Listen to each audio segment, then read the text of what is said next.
not being able to tour and write, so in like a room, quiet environment, trying to be quiet because your neighbours can hear you.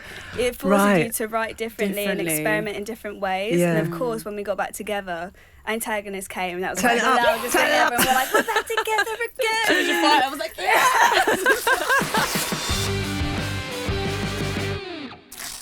Amy and Georgia, Nova Twins, welcome to Absolute Radio. How are you both? We're Great. Thanks for having us. Yeah. Good. No, you're very, very welcome. Congrats on such an amazing year you've had. I mean, looking at the Mercury shortlist, where I saw you perform on the Rearranged night, which was all a bit weird, wasn't it?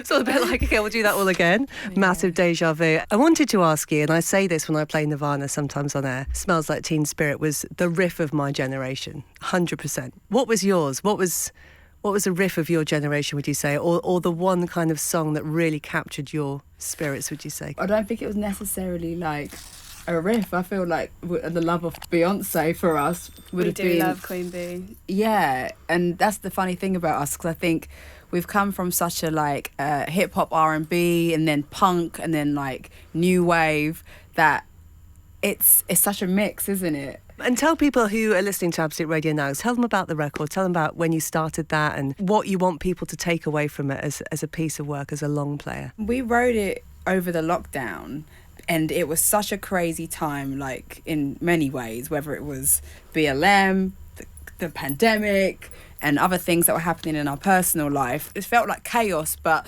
in that chaos, the album was like our focus and our like saving grace as such, because you just didn't know what to do. I guess a lot of us didn't. It was like, oh, time has stopped. And we was writing and we was exciting each other, like we're sending each other ideas back and forth via Logic and stuff. And then that was suddenly like, oh my God, this is great. And I remember the first thing that you sent was Cleopatra, and then I sent something back, and then we had this song. We was like, this is it. This is the beginning of album 2. I think that really sparked it for us. It really sparked it. 'Cause we were separated during the pandemic after like being together constantly. That was our way of communication, because no one heard our demos. It was literally like, no you know when like, I don't know, you deliver things by like air pigeon. It felt like we were delivering it. You know, when you deliver it through the air. Old school email. It felt like the demos though, like we were secretly like delivering these pieces of music to each other and being like, oh my God, have you heard this? And like, yeah, it was such a magical process. Was it the process that made the record? In a way, in hindsight, did it make that album better because of the distance in a weird way? No, I think we learned a lot. I think in terms of having not so much the distance, I think the time we really got stuck into like our craft, and we obviously learned a lot more. Antagonist and Choose Your Fighters, when we got together, and they are like some of our favourite songs on the album. So maybe not the distance, but it definitely it made us think out the box and work in a different way, which therefore the album might have sounded a little bit more... Not being able to tour and write, so in like a room, quiet environment, trying to be quiet because your neighbours can hear you. It forces you to write differently and experiment in different ways. And of course, when we got back together, Antagonist came, and that was like the loudest thing ever. And we're like, we're back together again. I was like, yeah.